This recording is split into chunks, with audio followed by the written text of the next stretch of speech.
Саламатсызбы? Бүгүн биз Кыргызстанда жаштардын илим алуусуна түрткү берген, заманбап жаңы технологияларды өздөштүрүүгө абдан чоң салымын кошуп келе жаткан замандаштарыбыз менен маектешкени турабыз. Мен аларды азыр сиздерге тааныштырмакчымын. Алар Салымбеков университетинин жетекчилери, аталган окуу жайдын президенти Амангелди Жумадилов. Саламатсызбы, Амангелди мырза? Ошондой эле ушул эле окуу жайдын ректору Эсенгелди Жумадилов. Саламатсызбы, Эсенгелди мырза?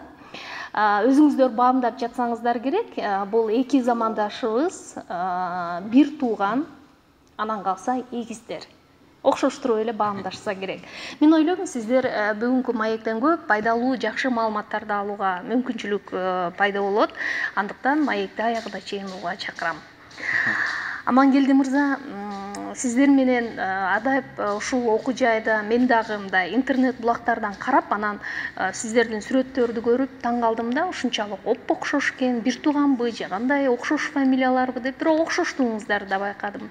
Анан тагдыр буйруп бүгүн мына ушул сиздердин жаркыраган жакшы окуу жайдын биринде турабыз. Анткени бир окуу жай, бирок эки башка имаратта жайгашкан экенсиздер. Кандай тагдыр буйруп ушул бир мекемеде бир тармакты башкарып иштеп калдыңыздар? Биз негизи башынан бери ушундай келатабыз. Апабыздын бизге айткан сөзү: курсакта бирге жаттыңар, кең дүйнөгө чыкканда дагы бир жүрсөңөр силерде. Бир жерде жашасаңар, бир жерде иштесеңер да ушундай кыялданчу, ошо кыялын аткарып келатабыз. Бул биринчиден, экинчиден болсо көнүп калдык, анткени Эсенгелди экөөбүз бир чети бир тууганбыз, бир чети дос, бир чети коллега, бир чети баягы курсташ, классташ болуп эле ушундай болуп, баягы Эсенгелди мен үчүн бүт нерсе болуп калды да. Ошол баягы азыр экөөбүз үйлөнүп, эки башка семья болгон күндө деле баары бир эң биринчи дүйнөдө жакын кишиң болуп калат да. Анан мектепте да бир партада отурдук. Кийин университетке өткөндө дагы эки факультет башка болуп калды, бирок кайра кошуп, ошол университетте деле 14 жыл окусак, ошол жерде деле бир партада отурдук. Иштегенден да кийин эки жакка иштедик, бөлүнүп кеттик, анан кайра атайын келип коштук. Ошентип 2012-ден бери ушул жерде биринчи фондду жетектеп иштедик. Анан кийин азыр университетке дагы бир багыттан тагдырда ушундай экөөбүз бөлүнүп кетсек да кайра бир жолун таап кошулуп алып эле бир жака иштейин. Анткени мындай кызыгууңуздар бала кезиңиздерден эле бир болуп келе жаткан экен да, мисалы окуу жайды тандоо, факультетти тандоодо деле мындай же келем экөөбүз баары бир бирге окуйлу, чогуу окуйлу деген сыяктуу ойлор жаралдыбы? Бизге көбүнчөсүндө мындай болуп калды. Экөөбүз эки бөлүп кеткен күндө деле кайра эле баягы жанагына магниттай болуп тартылып, жалгыз иштеш кыйындагыдай болуп, жалгыз деле көп мындай эффективдүү болот экен, деле көрдүк, бирок кандайдыр бир деңгээлде баягы үйдөн келип кайра кеңешебиз, ушундай нерселер болуп атат. Анан сүйлөштүк, андан көрө экөөбүз чогуу бир жака кетпейлү деп. Эсенгелди улуттук банкта иштеп Турцияга кетем деп атканда мен үчүн бир неме болду. Ошол жакта иштеп жүрдү, анан Турцияга жөнөтүп атчы, Турцияга иштеп келгенге. Анан кандай болуп калат эми деп, анан сен Турцияга кетип калсаң, мен бул жакта калсам, анан экөөбүз кийин кандай болот деп, андан көрө экөөбүз бир иш кылбайлыкпы деп, анан сүйлөшүп кайра ушундай көп жыл болду да, биз мындай бөлүнүп кетип кайра кошулуп алып эле баягы бөлүнүүбүз ашып кетсе бир жарым жыл, бир жылдан ашпайт, анан кайра кошулуп. Эсенгелди мырза, кандай болот негизи өзү бир жерде, бир мекемеде иштөөнүн мындай артыкчылыгы? Экөөңүздөр бир туугансыздар, эгиз дегендей. Амангелди айтып кеткендей, мен байке айтам. 23 мүнөт. Эрте төрөлгөн. Эрте төрөлдү 23 мүнөткө. Анан ошондой биздин үйдө ушундай тарбия алганбыз. Бул болсо байке деш керек деп. Анан бул биринчиден, экинчиден болсо өзүбүздүн үйүбүзгө болгон мындай сыйыматыбыз болуш керек. Анан ошол жана айтып кеткендей кызыгуубуз дагы, экөөбүздүн ой жүгүртүүбүз дагы, жашоого дагы, коомго болгон көз караштарыбыз кичинекей кезден бала кезден бери мындай окшош кетет. Ал тургай кичинекей кезде ошо окуучулук кезекте бир кызды жакшы көрүп калган учурлар да көп болду экөөбүздүн. Ошол мына кызыгууларыбыз дагы ошондой окшош болгондугу, кыялдарыбыз да окшош болгондугу. Анан ошол нерсенин баардыгысы биздин бир жерде иштегенибизге, бир жерде билим алганыбызга түрткү болбош керек деп ойлойм. Турцияга анан кантип ошол бир боордук, бир туугандык сезим тартып туруп алган экен да, кетпей калышыңызга? Бир чети ошол да болду. Анан бир чети биздин өзүбүздүн баягы мамлекетке болгон баягы ар бир адамдын өзүнүн мамлекетине байланган бир сезимдери бар болуш керек. Ошо сезимдер дагы мекенчилдик дагы, өзүңдүн да мамлекетке болгон кандайдыр бир кызмат кылайын деген оюң дагы болуш керек. бирок эң негизгиси биринчи ошол жанагы мындай ой бул ошо бир туугандык болбош керек. Ошонун негизинде баягы экөөбүздөн чогуу бололу. Мектепте да бир партада отурдук, экөөбүз бөлүп коюшчу парталардан. Бирөңөр экөөбүз эки кыз менен отурузуп коюшчу. Экөөбүз кайра келип ал кыздарды кетирип эле кайра экөөбүз чогуу отуруп алчубуз. Анан ошондогудай эле болгондогудай баягы жашоодо деле ошентип көнүп калдык окшойт. Бирге иштеп, бирге чогуу жүрүп. Себеби Амангелди айтып кеткендегидей, байкем айтып кеткендегидей, биздин баягы жашообуздун 99%-ын экөөбүз чогуу өткөздүк. Айтканда азыр үйлөнсөк деле чогуу жүрөбүз. Үйлөнсөк деле баягы чогуу. Эки бөлөк үйдө жашайсыздарбы? Жок, эки бөлөк үйгө жашаабыз дегенге деле биз экөөбүз мындай истеген, мен жеке мындай ойлогондо деле мындай коркунуч сыяктуу же бир башкача бир сезим келет, потому что себеби көнүп калдык да бизге. Көнүп калдык, чогуу жүрүп, чогуу иштеп. Кандай болгон күндө деле ошол баягы кийин жашоо өзгөрсө да, бирок азырынча экөөбүз чогуубуз. Эгиз кыздарды алган жоксуздарбы? Жок. Эсенгелдик айтсам тамашалап койду, кийин балдарыбызды айырмалап алабыз да. Өзүбүз эгиз болсок, аялдарыбыз эгиз болсо, кийин балдарыбызды кантип алабыз да. Жок дегенде, мындай балдарыбызды айырмалап келгенге деп тамаша ретинде. Канча балалуу болуп калдыңыздар? Көз бирден балалуу болдук, анан эсин айтып аткандай азырынча батып эле атабыз дегендей. Бир үйдө элебиз. Буюрса эң сонун көп балалуу болуңуздар. Анан сизди байкап жатам, Эсенгелди мырза, Амангелди мырзага мындай урмат менен байке деп мамиле кылат экенсиз да. Болгону төрөлүү мүнөт ортосу бир 25 мүнөт эле аралык экен. Турмушта 4 жашпы, 5 жаш улуу болобу, адатта сен деп эле кайрылып жүрбөйбүзбү? Анан бул эми мындай публика үчүнбү деп ойлоп кетип атам, же чындыгында эле мындай кадыресе жашоодо деле ушундайсыздар? Ошондо байке дечи эмесмин. 2-3 класска чейин. Анан бир учурда үйдөн ушундай айтып калды, эми тамашалап калышты да. Мен ойлосом тамашалашпайсыздар, бирок мен аны мындай чын эле кабыл алып, сен байкең да 25 мүнөт улуу болсо да байке дешиң керек деп үйдөгүлөр ошентип айтышты. Анан мен ошол ойдон эле байке деп калдым. Байке деп жүрүп, андан кийин тамашалап байке деп жүрүп, ошондон кийин көнүп алып, андан кийин кайра сен деп айткан мен үчүн эме болуп калды да, мындай туура эмес болуп калды.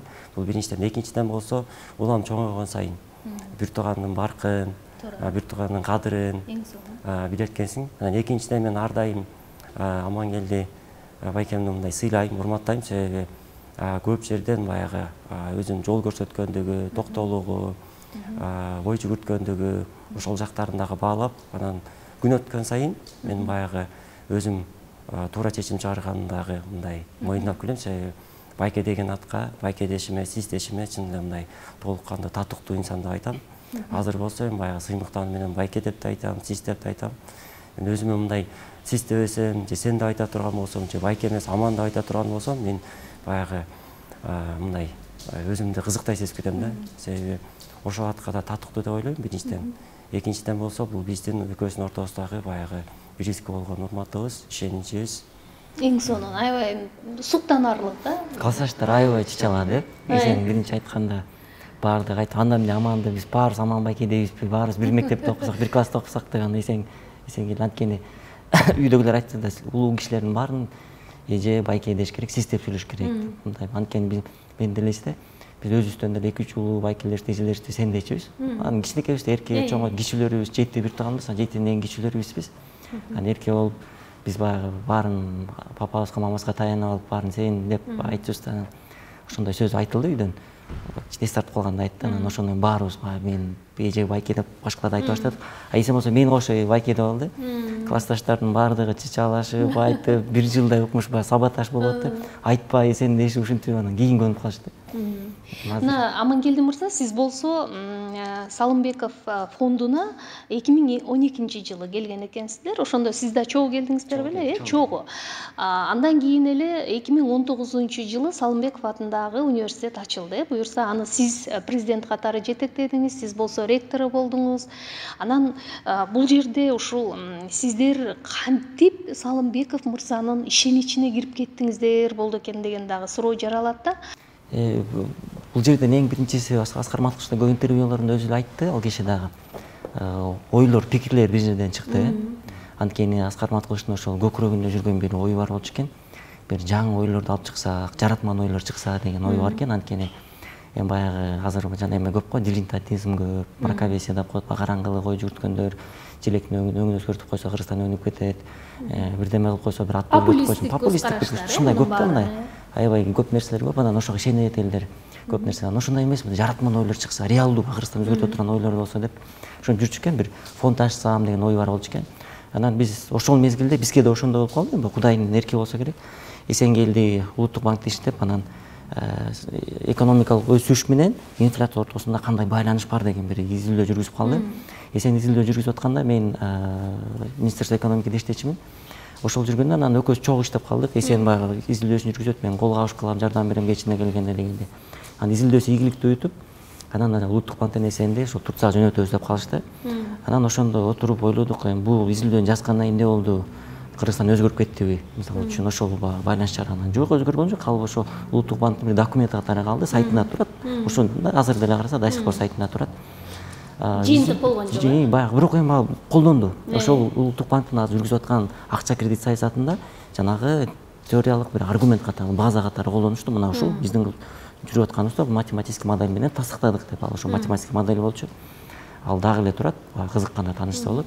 Анан ошондой менен ойлодук, Кыргызстанда альтернативалуу өсүү өнүгүү планын математикалык модель менен жазып чыксак деген ой чыкты. Эсен да аябай кызыктуу, ошол боюнча анткени математический моделирование Эсен университетте аябай күчтүү болчу. Ошо Турциядан келген профессорлор дагы айтып баалап жүрчү. Анан кийин ошо кызыгып эле анан биз айттык, Америкада, батышта билесиз го, мозговой центр деп акыл борборлору, ошолор аябай өнүккөн да. Ошо сенаторлорду, президенттерди ошолор акыл берип турушат да. Акыл алгандан алар уялышпайт. Анткени алар ошол эксперттердин акылы менен анан иш кылышат да, баягы эсептеп чоттоп алышып. Жана кечиресиз, акыл тирек деп бир ошол акылдуулардын башын бириктирип анан сыйлоо маселеси да ошондон жаралган. Биз ошондой бир мозговой центр ачалык дедик, think tank. Анан кийин ошол идея жазып алып, анан келип Аскар Маткалычка кирип сунуштасак эле, ал кишини ошондой биз таң калдык. Ишенесизби, 15 мүнөттөн ашкан жок сүйлөшүүбүз. Жүргүлө деди, экөөсү жете эледи, 1-2 суроо сурады. Анан кийин эле өзүнүн кабинетинде эле ар жагынан коңшу кабинетинен ачып туруп, могу кабинетке отургула, эртеңден баштап ишти баштагыла деди. Сиздер чейин билчү тааныштыңыздар жок эле? Жок, анан кийин эле биз таң калдык Аскар Маткалычка. Таң калып, анан айттык, Аскар Маткалыч, биз азыр кете албайбыз, бизге 1 ай бериңиз. Анткени биз жумуштан чыгып келиш керекпиз. Отработка деген бар да, жумуштан кетирбейт да. Эсен улуттук банкка барыш керек, отработкасын кылып анан чыгышып келиш керек деп ушундай. Ойлонолу дедик, анан ошо менен башталды. Анан бирок ал киши айтты, мозговой центр ачканга мен ойлойм бул кичине баягындай тар багыт болуп калат. Андан көрө мындай фонд ачалык. Ал фонддо бир силердин эле изилдөө эмес, жалпы башкалардын изилдөөсүнө жол ачалык деп. Ошондо баягы бул Кыргызстанда көп бала идеясы менен көп бала тапсак болот деп. Анан ошентип анан фонд прогрессивных инициатив деп ачылган. Прогрессивдүү демилер фонду деп. Азыр сиз жетектеп жатасыз. Анан кийин ошол иштер акыл терек чыкты, Кыргызстан жаш лидерлеринин проекттери чыкты.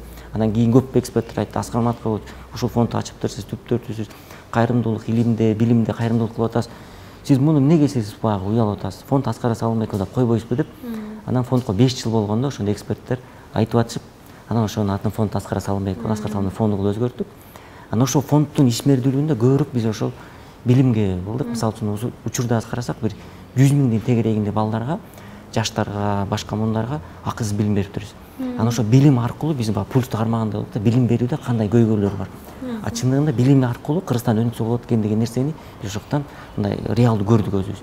Анан ошо менен биздин бизнес школасы ачылды, аймактарда ачтык, бизнес школанын филиалдарын. Анан келип отуруп курстан баштадык.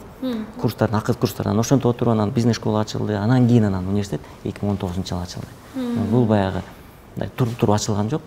10 жылдын ичинде ошондой баягы 2012-ден баштап. Сиздер кадам келген турбайсыздарбы? Анда ушул окуу жайды ачыш үчүнчү туурабы? Бир чоң өзүңүздөр дагы даярдыктан өтүп, анан кийин мындай материалдык, техникалык базасын кайсы багытта кандай ачабыз деген нерсеге чоң этап менен келген турбайсыздарбы, туурабы Эсенгелди? Биздики ошол туура ошондой кадам менен, акырындык менен бир неме келе аттык. Жанагы ар бир мындай иш жасап, ошону талдап, анын акырына чыгарып, анан ошого жараша тажрыйба топтоп алып, анан улам алдыга жылып аттык.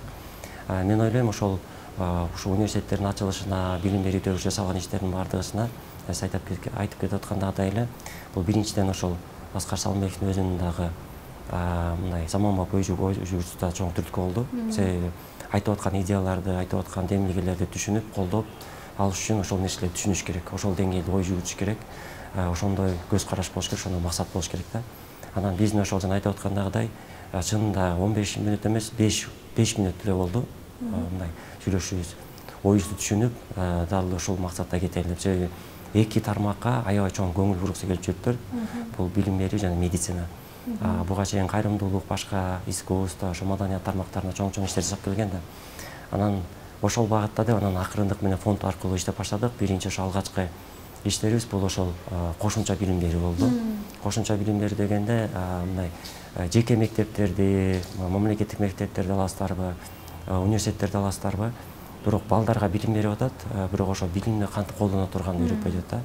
Балдарга мындай кандайдыр бир мындай компетенцияларды берип атат, бирок жашоого тарбиялабай атат да. Жашоодо өзү кантип мындай жашап кетиш керек, кандай ой жүрүш керек деп. Алган билимин колдоно албай жатат. Алган билим колдоно албайт да. Себеби балага эң биринчи кезекте ошол кантип жашап кетиш керек. Компетенция деген эмнеге берилип атат, кайсы жака багыттап атат.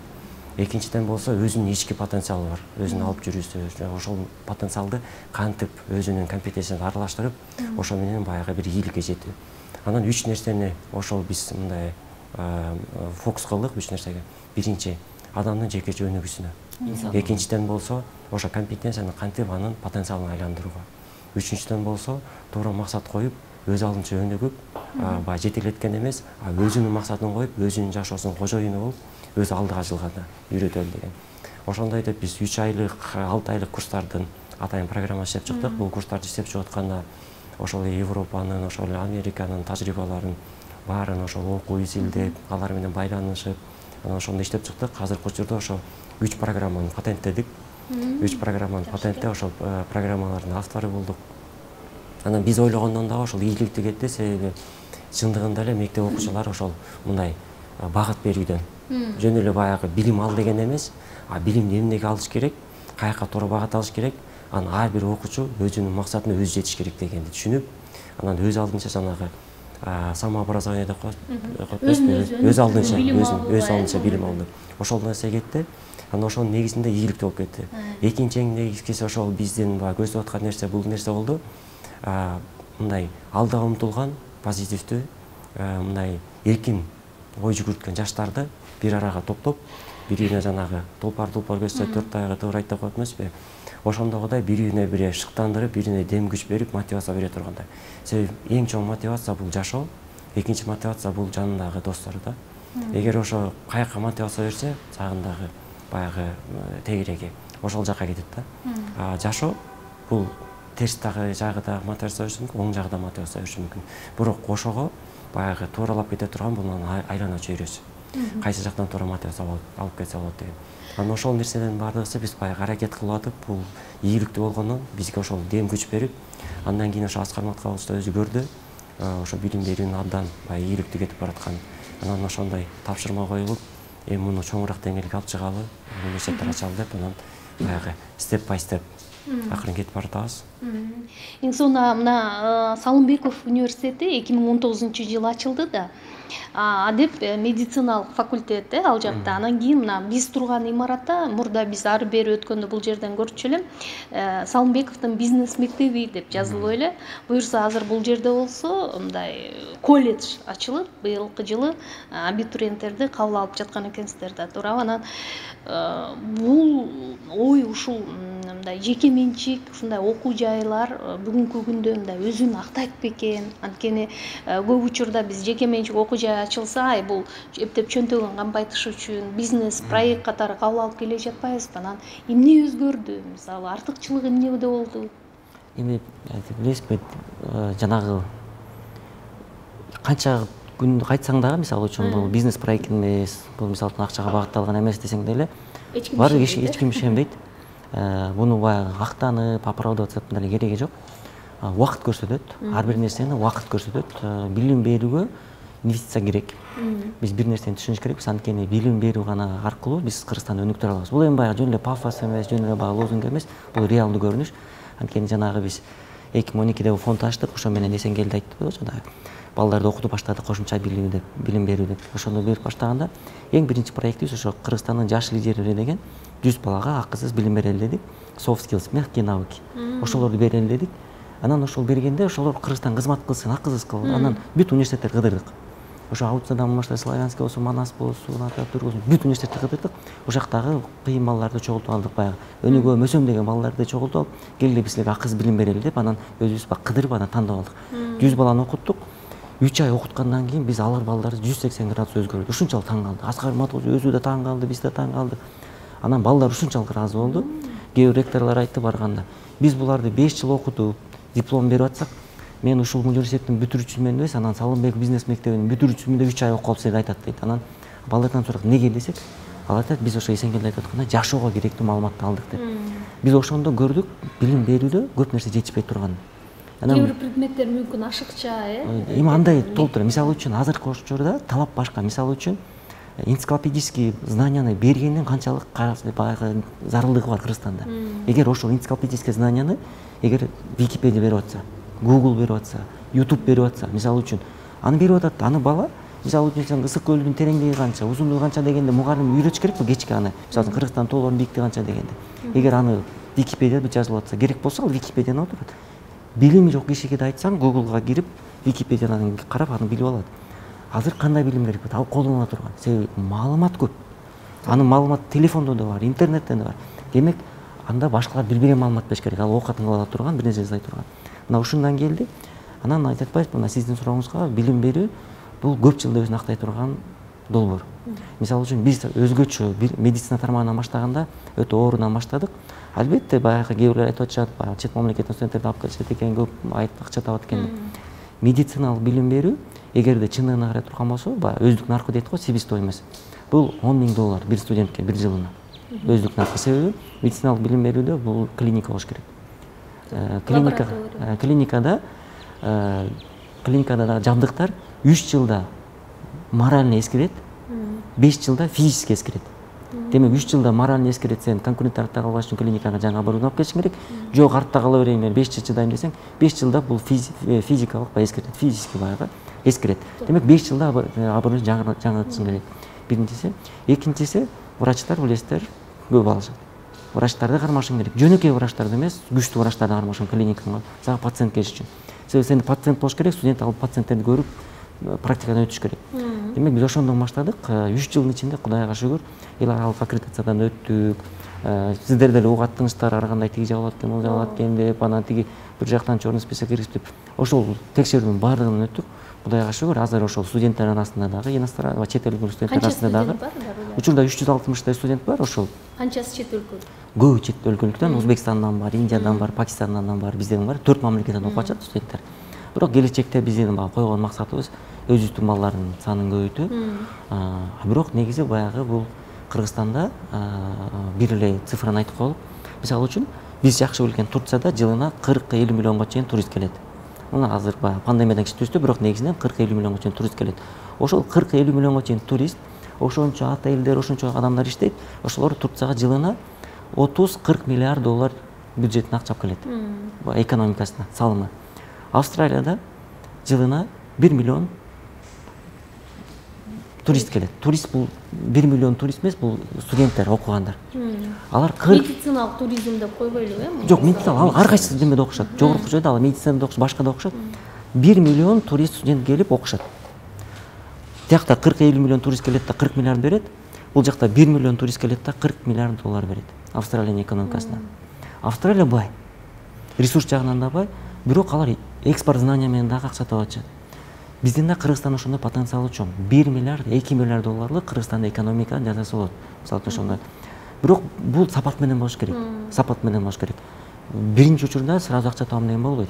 Сен УБТКда болсоң да, артка кетсең дагы 5-10 жыл, мисалы үчүн бир объект салыш үчүн канча каражат керек? Муну сен 2-3 жылда чыгара албайсың да. Сага $10.000 контракт төлөсөң да чыгара албайсың. Сага бул убакыт керек. Демек, инвестиция ошо частный сектордун өзгөчө чоң бизнестин ошо медицинага, билимге салып аткан инвестициясы азыр кандай айтышпасын, бирок келечекте ошол туура болгондугун убакыт өзү таразалап көрсөтүп берет. Мисалы ушул медициналык окуу жай баягы профили катары иштеп аткан бул Салымбеков университетинин базасында эле да, бул биз турган окуу жай ачылышы, туурабы? Биздин азыр университетте 3 тармак боюнча биз иштеп атабыз. Биринчиси бул Салымбеков бизнес мектептери.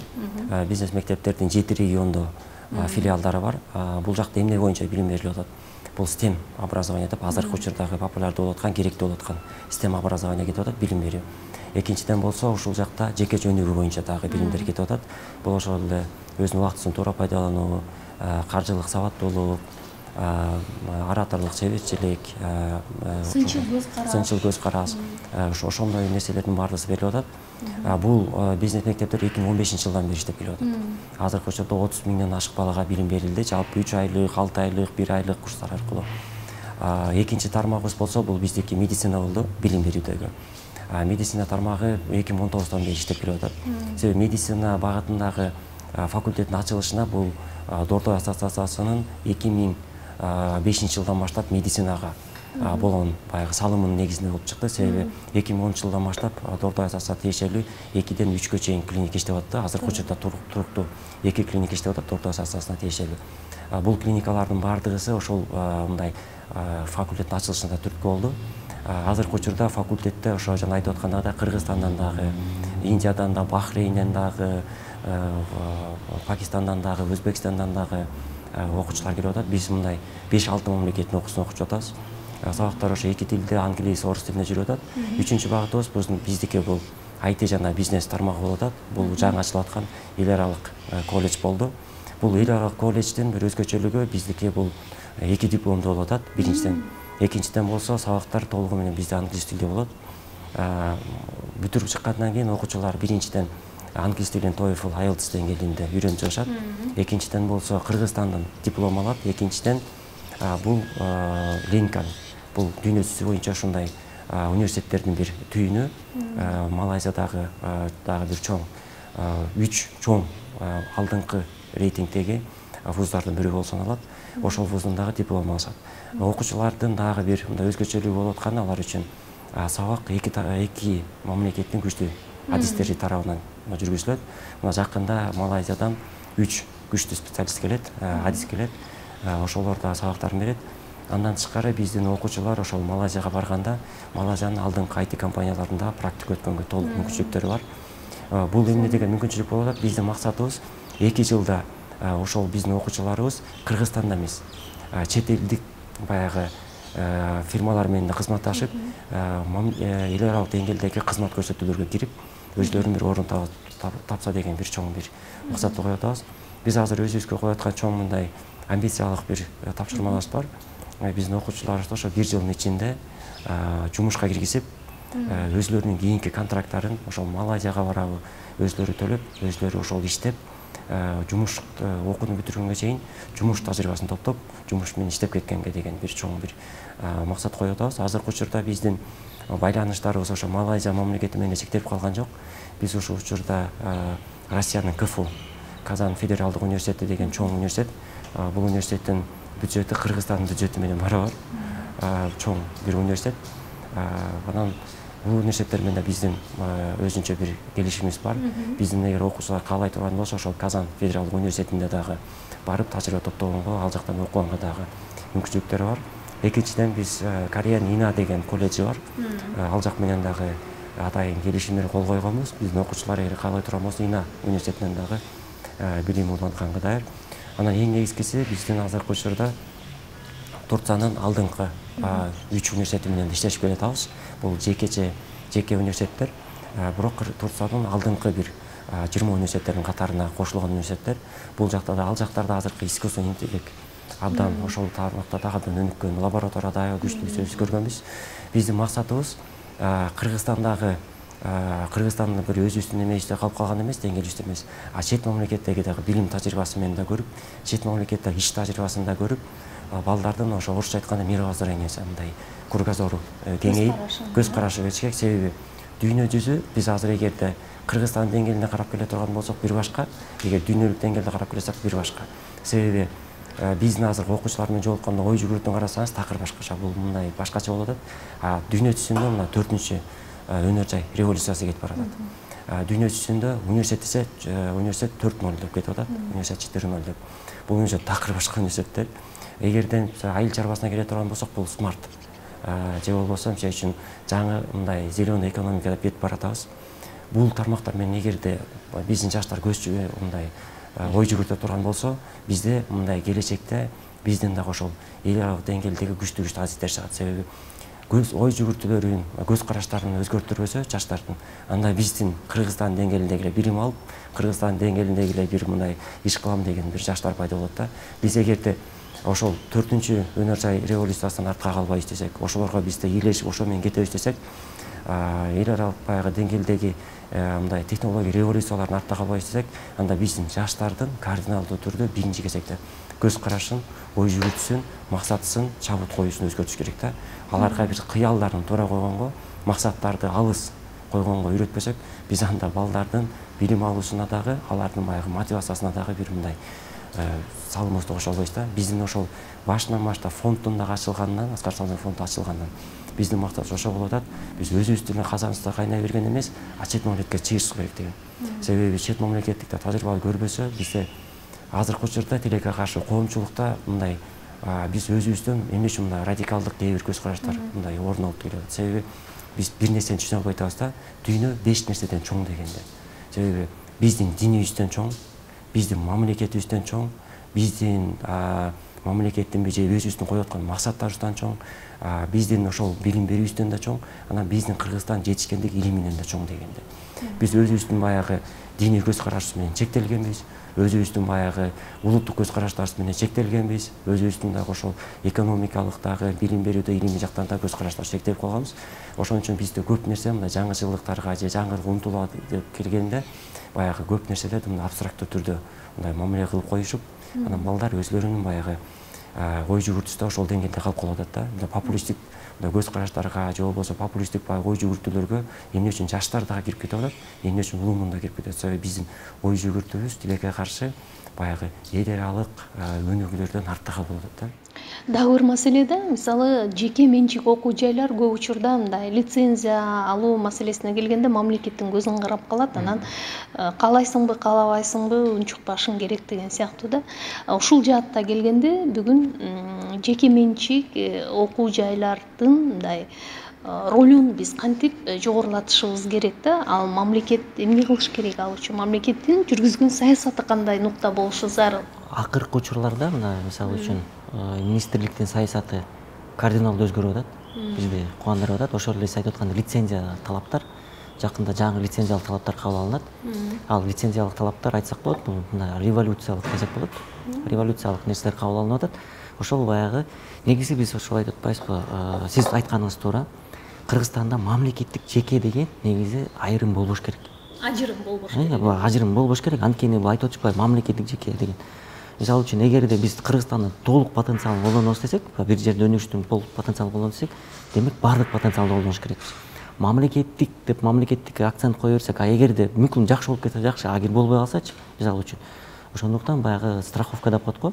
Ошондуктан эки тарап бирге кетиш керек. Мисалы үчүн эми дүйнөлүк тарых көрсөттү да, дүйнөлүк тарых көрсөттү. Акыркы 300 жылдык тарыхты көрөлүк. Ошол эле Азияны карайлык, Европаны карайлык, Африканы карайлык, башка жактар Американы карайлык. Ошол мамлекеттерде өнүккөн мамлекеттерди алып көрөлүк. Кайсы жерде өнүгүү болуп атат, кайсы жерде потенциал толук колдонгондо. Демек, жалпы эл өзүнүн потенциалын ача алганда, жалпы эл деген эмне? Бул жеке сектор, бул мамлекеттик. Негизи 3 бакыт деп коет да, ошол Американын формасын алсак, Азиянын, Сингапурдун формасын алсак, 3 бакыт деп коет. Үчөө тең эгер бактылуу болсо, бир мамлекетте, демек мамлекет өнүгөт деген сөз. Бактылуу ким болуш керек? Бактылуу мамлекет болуш керек. Мамлекет деген мамлекеттин органдары, мамлекеттик структуралар, ошол эле мамлекеттик сектор дейлик. Бактылуу коом болуш керек, анан бактылуу жеке сектор болуш керек. 3 бактылуу болуш керек да. Эгерде мамлекеттик сектор бактылуу болуп, жеке сектор бактысыз болсо, шарттары жок болсо, өнүгө албаса, демек мамлекет 80-90% потенциалын жерге көмүп койду деген сөз. Демек ал өнүгө албайт. Бул тарых көрсөттү.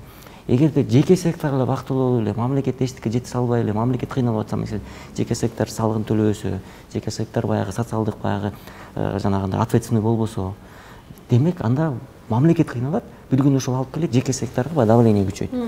Эгерде ошол жеке сектор болот, мамлекет болот, бирок коом ошондон бир реалдуу бир өнүгүүнү көрө албаса, потенциалын көрө албаса, ошол вовлечение болбосо, бир эле тармак өнүгүп эле анан ошол тармакта белгилүү кишилер өнүгүп, калгандар кыла албаса, демек коом дагы ошондон бар реакциясы болот. Демек ошол жерде баягы 3 треугольник бирдей кетиш керек да.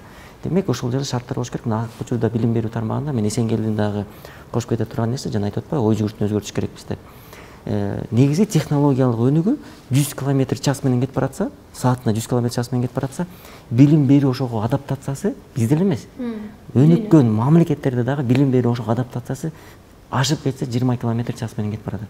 Бул өтө мындай өксүтө турган нерсе го. Бизде бул өтө эле калып баратат. Демек биз айтып атпайбызбы, мисалы үчүн билим берүүдө лицензиялык талаптарды кандай коюш керек? Билим берүү бул бизнес эмес. Да өзүн өзү актаган, акча эмне керек? Өзүн өзү акташ керек. Ага тескерисинче инвестиция кылыш керек. Туруктуу өнүгүш керек. Туруктуу өнүгүш үчүн бул өзүн өзү камсыздай алыш керек. Демек ошондой шарт катыш керек. Мисалы үчүн жакынкы учурда чоң мамлекеттик жогорку окуу жайларга атайын статус берилбеди, макам берилбеди деген статус. 5 окуу жай. 5 окуу жайга. Мен ойлойм, андай статус негизи жалпы берилиш керек. Мүмкүн бул баягы пилоттук негизде киргизилди, көрүп көргүлө. Бирок бул негизи жалпысына келиш керек. Анткени ошол билим берүүгө потенциалына салам деген, баягы жана колунан келе турган чоң меценаттар билим берүүгө салыш керек.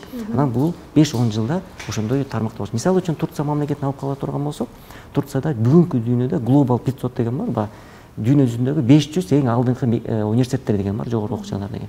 Ошол дүйнө жүзүндөгү эң алдыңкы жогорку 500 университетке кирген Турцияда 2 университет бар. Бирөө Сабанчы университети, бирөө Коч университети. Сабанчы бул чоң холдинг, Коч бул чоң холдинг. Ошолордун кылган инвестициялары. Турцияда эң алдыңкы орунда турган ушул 2 университет. Экөө тең жеке университет. Америкада университеттерди билебиз, мисалы үчүн же ошол эле Корея санаткан Малайзияда барбы, мисалы үчүн бул жеке, бул мамлекеттик деген айрым жок да.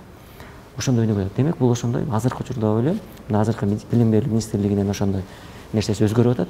Бул белгилүү убакыттан кийин ошондой бир конкуренцияга алып келиш керек. Себеби мисалы үчүн жана жеке менчик мектептер ачылбадыбы? Жеке менчик мектептер ачылгандан кийин ошол жерде тажрыйба алган мугалимдер, мына мугалим мектеп мугалимдеринин айлыктарын көтөрдү. Ошол жерден көргөн системаны эгер айлыгын көтөрдү, мына ошол жактан келгендер бияка трансформация кылат. Бул айырмашылык. Мисалы үчүн ошол эле жеке менчикте отура бербейт да, мисалы үчүн. Ал жеке менчиктеги бул акча эмес. Ошол жердеги эң негизги жеке менчиктеги подход, система. Ошол системаны акырын тарайт. Мисалы үчүн курулуш тармагы деле. Билесиз го, башында киргенде Айгүн Иншаат бир турецкий фирмалар кирди эле. Азыр турецкий фирмаларды көрүп атабызбы курулуш тармагын? Жок. Биздин Кыргызстандын жеке Кыргызстанда чыккан ата мекендеги курулушчулар көбүнчөсү. Үйрөнүштү. Кийим тигүүчүлөр бар беле? Жок. Бирөө ачты, көрдү, үйрөндү деген. Ошол сыяктуу бул конкуренция кетиш керек. Жеке менчик бул Марстан учуп келген жок да. Бардыгы ушул жактын жарандары, ушул жактыкы. Анан жеке менчик болобу, мамлекеттик болобу, бардыгы ушул жактын кишилери иштеп атат. Мисалы үчүн жеке менчик университетте келген кишилер айлыксыз иштеген жок да, аларды бекер бир эксплуатировать эткен жок да. Тескерисинче алардын айлыктары жогору. Жеке менчикте келип аткан нерселер мамлекетке салык төлөп койгон жок да. Алар наоборот мамлекеттикине көбүрөөк салык төлөшөт. Жеке менчикке келип аткан нерселер мисалы лицензиялык талаптан чыгып кеткен жок да. Мамлекеттик жогорку окуучуларга кандай лицензиялык талаптар болсо, жеке менчикке да ошондой лицензиялык талаптар. Бизде кээде коомдо ойлоп кетип атышпайбы? Жеке менчик берсе жөн ачып алыптыр деп. Андай эмес, лицензиялык талаптар бар. Эгер ошону кызыккан кишилер болсо, окуп көрсө, лицензиялык талаптар ар бир баягы деталь менен жазылган. Азыр мына сиздер жаш жаңы муундун өкүлү катары иштеп жатасыздар да, болгондо дагы бир окуу жайды жетектеп мындай 2 тизгин 1 жыл мурун колго алып деген сыяктуучу. Анан маселе жаралат, мисалы бүгүн коом өзгөчө Кыргызстандын мисалын ала турган болсок, жаштардын билим алууга болгон мындай каалоолору кандай деңгээлде болуп жатат деген ойдосуздар да. Анткени мисалы социалдык түйүндө карап жатсаң, кээ бир маселелерди окуп көрүп, анан ойлойсуң коом бир мындай деградация болуп бара жаткан жокпу деген дагы чочулоо пайда болот да. Сиз кандай карайсыз? Мисалы Эсенгелди мырза. Университетте 5 мамлекеттен келип окуп атышат. Анан биринчиден ошолор студенттер менен бизнес студенттерди, биздин окуучуларды салыштырып карайбыз да. Кимдин канчалык окууга болгон, өнүгүү болгон баягы мотивациясы күчтүүрөөк депчи. Экинчиден болсо, чет мамлекетке чыгып, башка жактын балдары менен таанышып, тажрыйба алмашып, пикир алмашканда көрүп атабыз. Биздин баягы эң негизгиси, баягы ишенген, биздин эң негизги күчтүү тармагыбыз бул биздин мындай жарандык коом. Биринчиден, экинчиден биздин ошо жаштарда. Биздин жаштардын билимге болгон умтулуусу аябай чоң, аябай жакшы. Болгону кандай болуп атат? Биздин жаштарга туура багыт берген, туура билим берген жагынан биз чындыгында аксап жатабыз. Себеби эң биринчи баланы отуруп эле билим алышың керек деп айта берсе, бала албайт билимди. Билимди эмнеге алып атканын, кайсы жака баратканын, ошо билим менен эмне болуп турганын, келечегин анын жете турган жетишкендиктерин көрсөтө турган болсо, бала бул ошого умтулат да. Ошондуктан эмне үчүн дүйнө жүзүндө күн сайын жанагындай окутуу методикалар өзгөртүп атышат. Себеби балага мотивация бериш керек деген. Тилекке каршы биздин мамлекетибизде азыркы учурда мындай көпчүлүк үй бүлөлөрдө баягы аз камсыз болгондугуна байланыштуу балдар эрте мектеп окуучусу мектеп кезинде эле жумушка аралашып кетип атышат. Анан ошол менен баягы убакыттардын көбүнчөсү өзлөрүнүн баягы жумуш менен алектеп болуп атып, окууга да баягы мүмкүнчүлүктөр болбой калып атат да. Бирок мурунку учурга караганда азыркы учурдун бир өзгөчөлүгү бар да. Мурун эгерде билим алыш үчүн сөзсүз түрдө мектепке барыш керек болсо, билим алыш үчүн сөзсүз түрдө мугалимге жолугуп, мугалимдин астында ошол 1 саатпы, 5 саатпы отуруш керек боло турган болсо, азыркы учурда мына глобалдашуу, технологиянын мына коммуникациянын өнүккөн жылында телефон, баарынын колунда смартфон бар азыр. Смартфон бул баланын же прогресси, же бул регресси болуп калды. Смартфон аркылуу кирип алып, бала каалаган ошол YouTube, ошол Google же ошол башка толгон токой мындай эркин мындай ресурстар бар, билим берүү ресурстары, ошол аябай көп ресурстар бар. Лиралык донорлор жасаган. Ошолор аркылуу билим алганга толук мындай мүмкүнчүлүк болду да. Болгону ошол биздин коомчулукта дагы бул ата-энелерге чыдап койгон же мугалимдерге чыдап койгон эмес, коомчулукта дагы жалпы ошондой иш жүргүзүлсө, балдарды туура багатка. Себеби биз кичинекей нерсени көрсөтсөк, балдар кызыкпайт. Балдарга чоң нерсени көрсөтүш керек. Жана айтып аткандагыдай эле дүйнө жүзүндөгү эң чоң жетишкендиктерди көрсөтүш керек. Силер да ошондой болосуңар десе, балдар ошолорго умтулат. Мен терең ишенем, биз канча окуучулар менен жолугабыз, биздин балдардын мотивациясы аябай күчтүү. Жашоого болгондагы, келечекке болгондо мотивациясы күчтүү болгону аларга туура багыт болбой атат да. Могул жак менен мондай билим алсаң, могул деңгээлге жетесиң. Көбүнчөсү биздики азыркы учурда же ата-энесинин кыялы менен жашайт, же болбосо бир үчүн бир популярдуу бир личносттун жашоосу менен жашайт да. Ошон эгерде бир ырчыны көрүп калса, көрүп алып ошонун бир көрүп алып мен ырчы болом дейт. Же болбосо бир саясатчыны көрүп калса мен саясатчы болом. Сынчыл көз караш мындай калптана элек. Бизде мындай өзүнүн жеке потенциалын көрүп, өзү бир нерсеге жетем дейт. Бизде тилекке каршы бир нерсе дагы болуп атат. Жаштар көбүнчө мен Цукербергдей болом, же мен Илон Масктай болом, же болбосо мындай күчтүү биринчи окумуштуу болом дегенге бизге мындай балдар жете албай атат. Жана сиз жакшы тема көтөрүп кетпедиңизби? Жеке жана мамлекеттик секторлордо. Ошон үчүн Американын, Европанын, башка Кореянын, Япониянын эгер историясын карап келсеңиздер, өнүгүү историясын карап келсеңиздер, тарыхын карап келсеңиздер, бул абстракт түрдө Америкада айтылган менен, бирок ошонун ар бир Американын ийгилик тарыхы, бул ар бир адамдын ийгилик тарыхы да. Бул ошол эле Рокфеллердин кантип эң дүйнө жүзүндө мыкты майды өндүрүп чыкты. Кантип Морган дүйнө жүзүндө күчтүү финансылык структураны түзүп кетти. Кантип Карнеги дүйнө жүзүндөгү эң чоң башчаларды куруш керек, кандай эң сонун металлдарды иштеп чыгыш керек дегендердин бардыгын киргизген ученулардын, окумуштуулардын, башка адистердин башын бириктирип, ошолорду бир мындай жакшы бир мындай продуктуга айландырган, технологиялардын баягы прорывдарды кыла турган адамдарды ошолор болду да. Ошол сыяктуу эле биздин дагы азыркы Кыргызстан тарыхында, Кыргызстан деңгээлиндеги ар бир ийгиликтин баягы мындай тарыхы ар бир адамга байланган да. Карап келсеңиздер, ар бир иштин астында бир адам турат да, башталган ташында. Ошол сыяктуу биздин дагы келечекте дагы биздин дагы баягы технологиялык өнүгүүбүздүн дагы ар бир мындай башында, башатында бала туруш керек да. Бала туруш керек, адам турат. Бул башка жолу жок да. Муну бирөө жасап койбойт. Бир коллективде эле жасай турган болсо, коллективди бириктире турган нерсе бул мындай бир адам да. Анан ошондуктан бизге мындай мамлекеттик деңгээлде дагы, коомчулук деңгээлинде дагы жаштарга туура багыт берсе да. Бизде азыр бир мындай тенденция кетип атат, көбүнчө саясатташкан деңгээлде. Саясатты саясатчыларга таштап, бирок жаштар көбүнчө ошол мындай мен жеке бир күчтүү бир инсан болом. Жеке бир өзүмдөн бир холдинг түзөм. Өзүмдөн бир мындай Илон Маск болбосо да, Кыргызстан деңгээлинде Илон Маск болом дегенге деңгээлге чыкса, менин оюмча өзүнө да ошол пайдалуу болот, коомго да ошол пайдалуу болот, и дүйнө жүзүнө дагы мамлекетке да ошол аябай чоң пайда келмек да. Мүмкүн Кыргызстандын шартында ошондой билимдүү жаштарды мындай популяризация кылгандай тенденцияны биз алып кете албай жаткан жокпузбу, мисалычы? Анткени мына жакында биз билим берүү министрлиги, Маданият, маалымат жана жаштар саясаты министрлиги менен чогуу университетибиз келечек платформасы болуп, билим маданият, маалымат жаштар министрлигинин платформасы, келечек платформасына биз кошулдук, ал ошо маданият министрлигинин платформасы болчу. Ошо кыдырдык, ошондо ушул маселени көтөрүүгө аракет кылдык. Эсенкелди айтып атпайбы, ар кимдин же ата энесинин кыялы менен жашайт, же бир соцсетидеги бир звезданын жашоосу менен жашайт да, ошонун кыялы менен жашайт дегендей. А өзүнүн кыялын кое элек, өзүнүн максатын кое элек, өзүнүн мүмкүнчүлүгүн, потенциалын карап көрө элек да. Анан ошол жагынан караганда биз мисалы үчүн ошол айтишниктерди алып бардык. Рысбек Абдулдаев агайды алып бардык, Калифорнияда, мына Сан-Францискодо иштеп атат. Онколог, всемирно известный онколог, мисалы үчүн ошол агайды алып бардык. Кандай дүйнөсүнө совсем башка технологиялар кетип баратат. Дүйнө баягы Кыргызстандагыдай эле эмес, жана Эсенкелди айтпады, 5 нерседен дүйнө чоң депчи. Биздин көз карашыбыздан чоң, диний көз карашыбыздан, билим көз карашыбыздан чоң деп.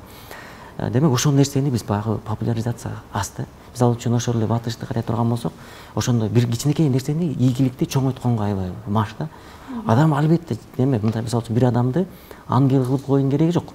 Адам кемчилиги менен адам да. Эч ким баягы периште эмес, эч ким баягы пророк эмес. Баягы Кудайдан жиберилген. Адамдын кемчилиги бар. Дэн Сяопиндин Маоға айткандагыдай, Мао мүмкүн 70% жакшы адам болсо, 30% жаман адам болгон. Бирок ошо 70%-ын карап, бул адам жакшы деп тарыхта калтыра берели дегендей бар да.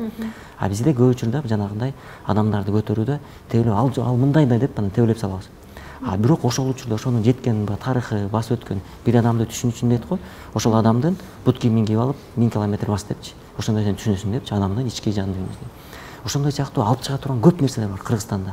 Себеби могу баягы жеке тармакта жүргөндө Кыргызстанды кыймылдатып аткан орто, төмөнкү, орто, анан жогорку деңгээлдеги көп жеке инициативалар, көп жеке инсандар бар өнүккөн. Ачыл элек. Акыркы учурларда ошолорду жаштар өздөрү чакырып атат. Жаштар тенденция кылып алып бир тренингдер чакырып бизге сөйлөп берип коюңуз деп атат. Бирок бул негизи мамлекеттик масштабда ушундай дагы пропаганда болуш керек. Элдин баарын саясатты эле, саясатка кызыгып эле, саясатты эле, саясатка күрөшүп атабыз да. А бирок биз күрөшө турган башка темалар да бар. Билим үчүн күрөшүш керекпиз, медицина үчүн күрөшүш керекпиз. Мисалы үчүн мен үчүн чоң трагедия балдардын көптүгүнүн максаты болбогонда. Эң чоң трагедия.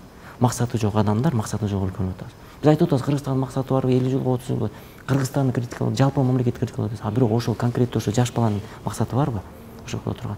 Мен айтып атам, гениалдуу максат ойлоп таппасаңар, жок дегенде реалдуу максат койгулачы. Бир жөнөкөй максат, мисалы үчүн, бир жылдын ичинде англис тилин ушунчалык деңгээлде үйрөнүп чыгам, мен англис тилине түз жорунга жетем деген максат койгула. Максаты жок. Максаты жок, убактысын пайдалана албайт. Адамга баардыгыбызга берген 24 саат убакыт. Биздин эң чоң ресурсубуз. Ошо 24 мына элементарды биз айтып атпайбы, soft skills деп элек балдарга. 100 миңдей бала менен иштешти, ошондо көрдүк. Эмне үчүн билимге кызык жок? Анткени ал альтернативаны көрө албайт. Ошол айтып атпайбы, мисалы азыр балдар биз түшүнүш керекпиз, балдар эгоист. Коом эгоист. Биз ошону түшүнүш керекпиз. Себеби ошондой системаны курганбыз. Рыноктук экономика, демократиялык коом. Ар ким эркин өз оюн айтат, сага жагабы, жакпайбы, жүрөгүңө тийеби, сен аны менен депрессия болуп үйгө жатып каласың, аны карабайт, сен ал оюн айта берет. Билбей да айта берет, талкалай берет, мисалы үчүнчү. Ушундай экен деп талкалап коюп, соцсетте көрүп атпайсызбы? Сени көмүп коет, же сени тоонун башына чыгарып коет да. Ушундай. Анан экинчиси экономикасы да ошондой. Сен иштешиң керек, тырышың керек, аракет кылышың керек, сени эч ким карабайт. Демек ошону азыркы заманга жараша биз түшүндүрүш керекпиз. Сен мисалы азыр ойлойт, мисалы үчүн 30 жашка чейин эмнеге жетишиң керек, эмнеге максат коюшуң керек. Ошондой нерселерди койсо, мисалы жана биз тренингтерди бергенде көрдүк, балдар өзгөргөнүн. 180 градуска өзгөрүп атпайбы? Өзгөрүп, максат коюп, ишкерчилик кылып, коуч болуп кеткен балдарды көрдүк. Ошол нерселер бизге таң калды. 3 айда баланы өзгөртсө болот турбайбы деген нерседен кийин анан биз ошо билим берүүгө кадамыбызды баягы сапарыбызды уланталы деген ошого келдик да. Демек 3 айда өзгөртө алса, демек ушул жакта бир нерсе бар турбайбы? Биз ушул жакка баягы инвестиция кылыш керек турбайбызбы? Ушул жакка өмүрүбүздү арнаш керек турбайбызбы деп анан ошол жерден баштадым. Анткени Кыргызстанда билим берүүдө айтып атпайсызбы? Мектептерди куруп коелук, компьютер алып келип коелук, андан эмес. Анын ичинде контент. Пайдалана билүү. Контент ошол жерде берип аткан билимдин өзү. Мисалы үчүн эмне билим бериш керекпиз? Маселе ошондо турат да. Мектеп кандай болуш керегинде эмес. Мисалы жаркат куруп койсо болот, компьютер коюп койсо болот. А бирок балага эмнени беребиз ичинде? Мисалы үчүн азыркы дүйнөдө 3 тенденция кетип барат. Глобализация, технологизация, анан цифровизация. Глобализация түшүнүктүү. Мына азыркы биздин университетте Эсенкелди айтып берип аткан нерседе бир жыл Кыргызстанда, 1,5 жыл Малайзияда окуйсуң. Бул глобализация. Ушундай программалар жакынкы 10-20 жылда көбөйөт. Биз эле эмес, дүйнө боюнча. Демек бир бала керек болсо 2 мамлекет эмес, 3-4 мамлекеттен билим алышы мүмкүн. 4 жылдык билим боло турган болсо, 1 жылдан окушу мүмкүн. Бул ошондой нормалдуу көрүнүш болушу мүмкүн дагы бир 10 жылдан кийин. Бул жакшы. Глобализация бул. Экинчи технологизация. Бүт жашообузда нерсесин бар технология кирип атат. Баары технология кирип атат. Үчүнчү технология кирип атканда, ошол технологияны кантип цифровизацияга айландырабыз? Мисалы үчүн азыр айтып атпайбы, өнүккөн Америкада технологияларды адамдын жашоосуна колдонуу индекси көрсөткүчү бул цифровизация ошол 18% өнүккөн Америкада. Демек дагы көп ошол технология жашообузга кире элек технологиялар бар. А ошолорго балдар үйрөтсөк, балдар мына мончалык жана айтып калдык, Кыргызстандан чыгалык оболочкасынан дүйнө жүзүн карайлык. Эгер ошондой карасак биз көрөбүз. Анда демек биз акылыбыз менен, бизде нефть жок, газ жок. А бирок биз акылыбыз менен ошол технологияны колдонсок болот экен. Анткени 30 жылдык тарыхыбыз көрсөтүп атат. Ошол эле эч кандай биз жамандап эле Кыргызстан артта калды, Кыргызстан билим системасы өлдү, тигиндей мындай деп жамандап атабыз. Бирок ушул жактан деле биз артта калган 3-чү мамлекетте башкалар биз 3 мамлекетте айткан мамлекеттерден деле арабыздан бир эле сурулуп чыгып кетип атпайбы? Мен балдарга жолукканда, мына Эсенгелдиге чыкканда айтып атам балдарга айтып. Силер мына жаманатты кылып отурасыңар, биз мамлекетибиз жок, мемлекет ата энем бай болсо, мени жеке менчик мектеп берип койсо мен кыйратат элем деп. А бирок сенин деле айылыңан чыгып Microsoft иштеген балдар болуп атпайбы? Ал кантип чыгып кетти? А сен эмнеге отурасың бул жакта? Ошондой нерседе баланын өзүнөн. Демек азыркы билим берүү системасында эң биринчи инсан катары баланын өзүн ошону баягы жана компьютерди настраивать эткендей, ошону настраивать эткендей система болуш керек. Бул биринчиси. Экинчиси, ага биз цифровизация технологияны бериш керекпиз. Үчүнчүсү, биз аны көп тилдүү кылыш керек. Жана мультиязычный деп атпайбыз, көп тилдүү кылыш керек. Кыргыз тилин албетте ал билиш керек. Билиш керек. Орус тилин билиш керек. Географияны биз Кыргызстан территориясына көчүп кете албайбыз. Билиш керекпиз. Үчүнчүсү, балдар сөзсүз билиш керек. Кыргызстанда билим системасында окуп аткан мектеп окуусунда биздин ыял ушундай эле англис тилин эгерде түш жоргудай билсе, анда биз Кыргызстан баягы автоматтык түрдө потенциалыбыз 2 эсе 3 эсе асып калмакта. Жана мен суроону бекер жерине бергеним жок да. Мисалы биз ушундай билимдүү, мыкты жанагы акылдуу кыздарды, жигиттерди биз мындай коомго жакшы жеткире албай, тааныштыра албай жатабызбы депчи. Анткени аларды көргөн ошол бала дагы, анын ата энеси дагы мындай стимул, мотивация алмак беле депчи. Мисалы жеке сиздердин планыңыздарда, мына жеке сиздер мектепте окудуңуздар, жогорку окуу жайын окудуңуздар, анан кийин илимий даража коргодуңуздар да, бүгүн сиздер канча саат окуйсуздар? Бүгүн сиздер кантип мындай өзүңүздөрдү өстүрүүгө убакыт таап бөлөсүздөр? Биз азыр билим берүү тармагында жүрүп атпайбыз, билим берүү медицина тармагында. Бул тармактын бир жакшы жери иштеп аткан адамдар үчүн бул күн сайын билим алганга мүмкүнчүлүк, себеби билим берүүдөн жаңы программаларды киргизип, Дайыма маалыматтын чордонунда болосуз. Маалыматтын чордонунда болосуз биринчиден. Экинчиден ар дайым ошо башка мамлекеттердин университеттери менен карым-катнашка, кызматташууга кол коюп атканда, же алар менен сүйлөшүп атканда сөзсүз түрдө алардын дагы тажрыйбаларын көрүп, алардын дагы жетишкендиктерин көрүп атып, ал жактан да көп тажрыйба топтойбуз. Бирок биздин кичинекей кезден баштап эки мындай хоббибиз бар болчу, өзүбүздүн адатыбыз. Биринчиден бул спорт менен машыгуу болчу. Биз экөөбүз кичинекей кезден баштап бокс менен өзүнчө өз алдынча башып келебиз. Кийин бул жакка келгенде дагы атайын спорт бокс боюнча секцияга да жасалып катышып жүрдүк. Экинчиден болсо убактысы болгон сайын китеп окуганга аракет кылабыз. Азыркы биз мурун көбүнчө баягы тарыхый китептерди көрүп окучубуз. Жанагындай улуу инсандардын жетишкендиктерин окучубуз, экономика багытында окучубуз. Азыр көбүнчө ошол китептердин мен эгерде жеке өзүм айта турган болсом, билим берүү тармагындагы жетишкендиктер, медицинадагы жетишкендиктер, дүйнө жүзүндөгү технологиялар, анан көбүнчө ошо геополитикадагы абдан баягы кызыгып, ошол 4 багыт боюнча күнүнө жок дегенде 1 саат убакыт бөлүп, же кечинде жумуштан кийин, жумушта калып 1 саат ошолду окуганга аракет кылып атабыз. Себеби коомдогу болуп аткан баягы дүйнө жүзүндө болуп аткан ошо окуяларды, өзгөрүүлөрдү карап турбаса, адам баягы өзүбүздүн улам деңгээлин ошол деңгээлде калып түшө бересиң да, мындай деградация болот да адам өзү. Анан канчалык дүйнө жүзүндөгү ошо жаңылыктар менен таанышып, дүйнө жүзүндөгү жанагындай өзгөрүүлөр менен таанышсак, ошончолук адамга дагы мотивация болот, себеби биз өзүбүз эмес дагы умтулуш керек экен деп. Себеби адам эгерде жеке өзүнүн эле мындай жетишкендиктерин же болбосо өзүнүн жагын карай турган болсо, адам өзүнө ыраазы болуп отура бериши мүмкүн да. Бир боз үйгө кирип алып деле, жабынып алып деле жыргап отура берсем болот да. Мен жыргап күн тийип атат, чайым бар, наным бар деп коюпчу. Бирок эгер дүйнө жүзүн карай турган болсо, дүйнө жүзүнөн көрө турган, үйрөнө турган, биле турган көп нерсе бар да. Ошондуктан баягы биз колубуздан келген деңгээлче ошо аракет кылып баягы өскөнгө, умтулууга, күн сайын билим алууга умтулуп атабыз. Бул өзүбүзгө деле мындай адат болуп калды окшойт. Канча эме болсо да убакыт тапканга ошо аракет. Амангелди мырза, сизчи? Убакытты азыр баягы үй бүлө, жумуш, анан жанагындай, тем более жаңы становлениясында болгон учет болгондуктан чынында көп убакыт алат, көп энергия алат. Бирок убакыттар жумуштан жолго келаткандагы убакыт, ошол убакыт эң мисалы үчүн мен үчүн маанилүү аябай. Үйдөн жумушка баратканда же жумуштан үйгө баратканда убакыт, ошол мезгилде телефонду алып, машинага коюп, ошол кезде жанагындай немелерге настраивать этип укканга аракет кылабыз. Ошол эле подкаст же аудиолор көп нерселерди өзгөчө жанагындай дүйнөсүндө белгилүү ошол эле Deutsche Welle болсун, Washington Post болсун, Израилдик болсун, Турцияныкы болсун, Россияныкы болсун, башкалардыкы болсун, ошол англисче, түркчө билгениз кезде жакшы. Ошол англисче, түркчө, орусча, көбүнчө англисче ошондой маалыматтарды, документальный фильмдерди көргөнгө, документарий деп коет, ошондой документальный фильмдерди көргөнгө технология боюнча анан жаңылыктарды укканга аракет кылабыз. Анткени ошолор берет. Мисалы үчүн үйдөн жумушка жеткенге чейин 40 мүнөт, 1 саат убакыт кетет. Пробка менен бир жакка кайрыласың, ошол учурда бир топ маалымат алып коесуң. Анан Эсенгелди айтып аткандай сөзсүз түрдө ошол күнүнө 1 саат же 1,5 саат сөзсүз бөлөбүз. Мисалы үчүн келгенде компьютерде отурганда дүйнөлүк тенденциялар, ошол эле геополитика болбосун, ошол эле технология болбосун, обязательно ошолорду карайбыз. Анан көбүнчө тажрыйбаны болсо бул жумуштан Эсенгелди айткандай жумуштан анткени көп кишилер менен жолугабыз. Биз көп эле жолугушуулардын баарына соцсетке салып чыгара бербейбиз. Бирок күнүнө жок дегенде 3-4 жолугушуу болот. 3-4 жолугуштан 3-4 маалымат алмашуу болот. Ошол жолугушуулар өтө пайдалуу. Ассоциациядордойго да көп кишилер келет. Ошол жерге да көбүнчө Өстүнбай Аскарматов силер да катыштырат. Ошол жерден көп маалымат алабыз. Анан ошол маалымат алып атканда бир чети сүйүнөсүң, маалымат алып атканыңа сүйүнөсүң, атканың бир чети өтө кейиштүү болуп кетет. Анткени сенин канчалык деңгээлде дагы көп нерсе жасаш керегиңди, анан канчалык деңгээлде артта турганыңды көргөндө бир чети ичиң тысылдайт.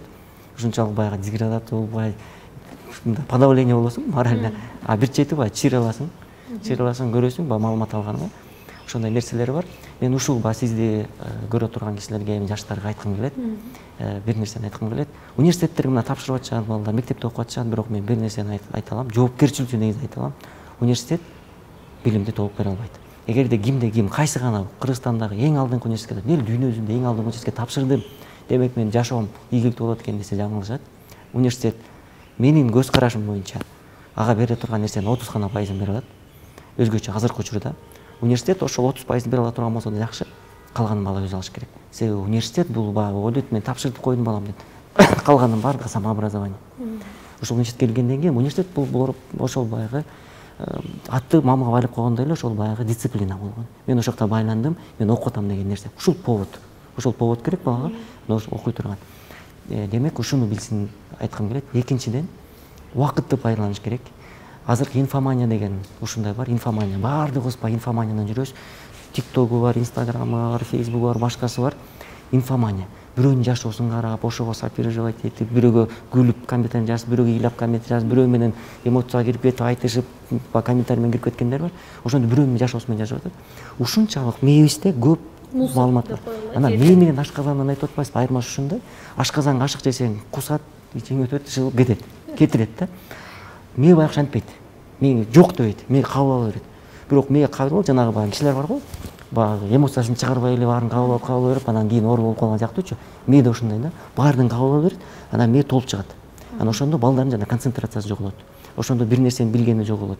Демек инфоманиядан сактангыла дейм. Экинчиси, инфомания бул ошол жана маалыматтын баарын топтоп бергенден интернеттен, соцсеттерден пайдалуу нерсе алып өзүңөр колдонгула. Силер соцсетке иштебей, соцсеттерге иштеш керек. Анткени соцсетке иштегенибизде биз жана лайк басып, дегенди ушинтип эле кете беребиз, бөлүшөбүз, бизге керексиз нерсенин баарын. Анан биз соцсетке иштеп атабыз, алардын акчасы кетип атат. Себеби соцсеттер акча табат. Биздин ар бир кыймылыбыздан соцсеттер миллиард тыйын акча табышат. А соцсетти кантип биз колдонуш керек? Биз демек хотя бы паритетти колдонбойлубу? Соцсетке да берели, өз колдонуп. Реклама катары. Мисалы үчүн бир нерсени чыгаруу аркылуу. Мисалы үчүн сиздин YouTube канал бул эң чоң, сиз соцсетти колдонуп аткандан эң чоң примери. Соцсет сизди колдонгон жок, сиз колдонуп атасыз. Анткени бул сиздин канал. Сиз чыгарып атасыз, ошону колдонуп атасыз. Мына ошондой жок дегенде ушундай сизге окшогон кишилерди ошо колдонуп аткан нерселерден өрнөк алыш керек да. Алып кантип колдонсо болот? Кантип ошону мисалы үчүн бирөөнү чыгарганга, бир идеяны түрткөнгө, ошону алдыга кетирген колдонсо болот. Коомго да пайдалуу, өзүңүзгө да пайдалуу дегенде. Демек ошондой нерселерди балдар таап чыкса болот. Үчүнчүсү тил үйрөнүш керек, күтпөш керек, тил үйрөнүш керек. Төртүнчүсү жаңылышып турган нерселер бар. Мен медицина тапшырдым, мага айтым эмне кереги бар деп ойлойт. Мен экономист болдум, мага айтым эмне кереги бар деп ойлойт. Жакынкы 20 жылда экөөнүн ортосунда азыр эле жок, бирок жакынкы 20 жылда IT менен башка калган кесиптер ортосунда эч кандай чек ара болбойт. Экономист бул жарымын айтишник болуш керек. Медик жарымын айтишник болуш керек. Финансист жарымын айтишник болуш керек. Преподаватель, мугалим жарымын айтишник болуш керек. Демек, мына ушул 4 нерсеге балдар көңүл буруш керек. Анткени бул ошол тенденция. Калганын бардыгы болот. Калганын бардыгы өзү келет. Анан маалыматтын дагы бир акыркы айта турган нерсе, 5-инчиси маалымат алып атканда энциклопедический знанияны издебей эле. Мен канчалык айтат го, начитанность не признак мудрости дейт. Көп билет, бирок бул мудрость эмес. Эгер көп билет, бирок бир маселени чечкенди билбесе, анан мудростун жанагы аттан жанагы жакшы сөз бар эмеспи? Жанагы аттан тойдон калгандан күлүктүгү не пайда, анан бир нерсе болсо сулуу не пайда деген сыяктуу эмес. Ошондой да. Эгер ал бир нерсе маселе чече албаса, бир нерсе жарата албаса, демек анын билиминин канчалык пайдасы бар. Ошондуктан көп нерсени, мисалы үчүн маркетинг окуп аткан бир бала бар, сурасаң, кумириң ким десе, бир саясатчы, бир ырчы, да бир нерсе болушу мүмкүн. А маркетинг тармагында көргөнүң барбы? Мисалы дүйнөдө жабылып киргизип аткан бир жаңы технология чыккан барбы десе, ойлонуп калат да. Демек ал ошону алыш керек. Кыргызстанда торт жасаган канча үй бар? Үйдө баары торт жасайт, бирок Куликовскийде ким торт жасайт? Демек ал ошол знание, баары торт жасайт. Кыргызстанда жарма жасаган баардыгы билет, бирок шоргулдой жарма жасап чыккан бир эле киши. Кыргызстанда баардыгы эле соода менен кызматташат, баары сооданын бүт баары эле соода, Кыргызстандын бир миллион киши соода менен алектенсе керек. Бирок сооданы дүйнөлүк масштабка чыгып, дүйнөнүн Forbes'ка, дүйнөдөгү эң ири 10 базарынын катарына жеткен бир эле киши бар. Демек, ошондой баардыгы билген маалымат эмес. Баарына жетпей турган элге мындай бир башка жаңылык алып келе турган маалымат издеген аракет кылыш керек да. Билим алып аткан медик болбосун, ошону издесин. Башканы кантип издейм дегенде. А жөн эле баягы жалпы мен билет экенмин, анатомияны билет экенмин, мен биология, химияны билет экенмин, форманы чыгарып атканмын. Форманы чыгарган менен эгер ошону жашоосунда колдоно албаса, анын канчалык пайдасы бар? Мисалы үчүн Эсенгелди айтпадыбы? Мисалы үчүн Бурдж Халифа дүйнө жүзүндөгү. Ошо Бурдж Халифаны салыш үчүн Дубайдагы мисалы үчүн канча математиктер бар да, ошонун фундаментин кантип көтөрөт, канча инженер, математиктер канча табат. Эгер ошону билгенде балдарга туура жеткизсек, элдин баары математик болмок, элдин баары химик болмок, биолог болмок. Эгер телефон учта физиктердин канчалык, химиктердин канчалык баягы роль болуп атканын биз түшүндүрө алсак, практика негизинде, анда бизде канча химик чыкмак, канча биолог чыкмак. Мисалы үчүн дарыларды чыгарып аткан дүйнө жүзүндө Индия, мисалы үчүн фармацевтический баягы гигант болуп атат. 3 багытта эле кетип барат Индия мына. IT, фармацевтика, финансы. Дүйнө жүзүндө таанымал. Соңку суроону берейинчи. Айтыңызчы, мисалы мына азыр ушул окуу жайды жетектеп жатасыздар, мындан тышкары коомдук иш менен да алек болуп жатасыздар. Фонд бул коомдук жумуш сиздер үчүнчү. Анан сиздер мындай карьералык өсүштү мындан кийин 3 жыл, 5 жылдан кийин кандай көрөсүздөр, кандай элестетесиздер? Биздин кичинекей кезден баштап өзүбүздүн кыялдарыбыз бар. Дагы коюп келаткандан мен баягы ар бир баланын өзүнүн мындай чоң максат коюп болуш керек. Терең ойлонгон балдардын бардыгы. Анан азыркы биз учурда ошол жакынкы ошо 5-10 жылдыгын ичинде Кыргызстандагы ошо билим берүү жана медицина тармагындагы университет аркылуу өзүбүздүн дагы бир чоң салымыбызды кошсок деген чоң максат менен иштеп атабыз. Бул үчүн биз азыркы кезекте ошол эки нерсеге абдан көңүл буруп атабыз. Биринчиден сапаттуу кадрларды ошол жакта топтойлуу. Экинчиден болсо эл аралык байланышты күчтөндүрүп, ошо эл аралык технологияларды, эл аралык методикалардын баардыгын Кыргызстанга алып келели. Бизде азыр Кыргызстандын билим берүүсүн, Кыргызстандын медицинасын көтөрүш үчүн бир эле жол бар. Бул интернационализация болуш керек. Мындай башка мамлекеттер менен тыгыз байланышта орношуш керек. Себеби мына азыркы учурда клеточная терапия дүйнө жүзүндө абдан өнүккөн мамлекеттер аябай күч алды. Бизде азыр клеточная терапия боюнча колдонгон эмес, түшүнүк барбы дегенде чоң суроо бар. Бул эгер медицина жагын алып келе турган болсок, билим берүү тармагын ала турган болсок, мына университеттер 4-0 университеттерди айтып атпайбызбы? Бул өзгөчөлүк эмнеде болуп атат? Бул 4 нерсени тең киргизип атпайбы? Билими да бар, сапаттуу, илими дагы бар, инновациясы да бар, анан цифровизациясы да. Бизде азыр ушу 4 багыт менен алып карай турган болсок, Кыргызстанда кайсы университет ушул 4-0 жооп бере алат, же болбосо 3-0 жооп бере алат деген мындай чоң маселе туруп калат да. Азыркы учурда жасалып аткан иштер, министерство тарабынан, өкмөт тарабынан жасалып аткан иштердин баардыгы бул туура багыттар болуп атат. Бирок бул багыттарга жетиш үчүн сөзсүз түрдө университеттердин дагы ошол жеке сектордун дагы дейбиз, мамлекеттик университеттерде баардыгысынын башын биригип алып, мындай биригиликте иштегени туура болот. Анан биздин ошо максатыбыз ошо жакынкы ошо 5-10 жылдын ичинде Кыргызстанда күчтүү кадрларды тарбиялап чыгып, Кыргызстандын дагы ошол дүйнөлүк рынокко өзүбүздүн күчтүү адистерибизди жиберип, ошол жактан дагы биздин дагы бир мындай күчтүү сапаттуу адистерди тарбиялап чыгып, Кыргызстандын дагы технологиялык жактан прорыв кылышына бир түрткү бере турган адистерди тарбиялап чыксак, ошого салымыбыз болсо деген болот. Андан кийинки биздин баягы максаттарыбыз, алды койгон иштерибиздин бардыгысын болсо, биз азырынча өзүбүз баягы мындай эме кылып атабыз, мындай караганда эле сыр деле кылган жокпуз, бир мындай өзүбүз деле мындай бирибиз менен эле сүйлөшкөн деле жокпуз. Себеби бир нерсени жашоодон баягы 20 жашка чейин баардык эле жаштар максималист болот. Жеңил эле максат кое берет. Мен окууну бүткөндөн барып эле министр болуп калам. Окууну бүткөндөн эле мен чоң бир фирма ачып алам. Окууну бүткөндөн эле мен Салымбеков болом, же болбосо дагы башка бирөө болом деген максималист болот. Бирок кийин мисалы үчүн убакыт өткөн сайын, жумушка кирген сайын, бир иш жасаган сайын көрөт, бул эмгеге канча энергия кетет, канча дем убакыт кетет тургандарынчы. Анан ошондуктан биздин азыркы максатыбыз мындай жана айтып аткан степ бай степ ар бир кадамга жетип, анан экинчи бир жашоодон алган сабагыбыз болду. Бул ар бир нерсени эле баягы айта берген болбойт экен. Себеби ар бир ишти мындай бакыт, тынчтыкты жакшы көрөт дейт да. Же болбосо ийгиликти, тынчтыкты жакшы көрөт. Ар бир ишти баягы кыркырып өкүрүп мен тинтем муну кыйратам деген эмес, адам өзүнүн ишин акырын менен баягы умтулуп жасай бериш керек экен да. Анан дагы бир нерсени баягы биз ар дайым ошо окуучулар менен студенттер менен жолукканда айтып келатабыз, баягы адам ар дайым умтулуш керек экен, ар дайым аракет кылыш керек экен да. Себеби аракет кылбаса бул турган суудай саска айланат да, турган сууда саска айланат. Жаштарга да айтып келатабыз, агымга каршы агым менен эле бирок аракет кылыш керек деп. Экинчиден болсо бул нерсе экен, адам эч качан мисалы үчүн адамга түстөлбөш керек экен да. Адамга түстөлгөн адам же жаңылат, же жолунан чыгып кетет да. Себеби ар бир адам өзү уникалдуу, өзүнүн жолу бар. Бул адам түстөлө турган бир нерсеси бар экен, бул абийир экен да. Өзүнүн абийирине түстөш керек. Себеби бир жакшы сөз бар эмеспи? Пайгамбарлар да жаңылган деп. Пайгамбарлар жаңган, ошон үчүн абийир менен эле кириш керек экен. Үчүнчүдөн болсо, бул билим алуудан эч качан артта калбаш керек экен деген девиз менен чыгып келет. Себеби билим алып ар дайым ошол мындай жаңылыштыкка умтулуш керек. Эгерде мурун коом 30-40 жылда жаңырап аткан болсо, азыр коом глобалдашуу процессинин күч алганына байланыштуу, телекоммуникациянын өнүгүүнүнө байланыштуу коом бул ар 5-10 жылда өзгөрүп атат. Мына азыр карасаңыздар, Европада болгон культура, Европада болгон менталитет бизге ушундай сиңип келет, же болбосо бизден чыккан, же Азиядан чыккан менталитет, культура Европага да ушундай сиңип атат да. Себеби бул телекоммуникациянын өнүккөн доорунда жашап атабыз. Ошондуктан биз азыр коомдун дүйнө жүзүндөгү өнүгүүдөн артта калбайбыз десек, бизде бир эле нерсе бар, бул биз күн сайын ошо билим алган, күн сайын жаңычылыктар менен чогуу жашаганга үйрөнүш керек. Ошо девиз болуп атат. Анан азыркы максатыбыз дагы, жашообуздун магызы дагы ушул 3 нерсеге байланган. Мен Эсенгелдикине кошулам, толук менен баягы билим берүү тармагында айтты, 5-10 жылга чында ошондой нерсе кылсакпы деген ойлорубуз бар.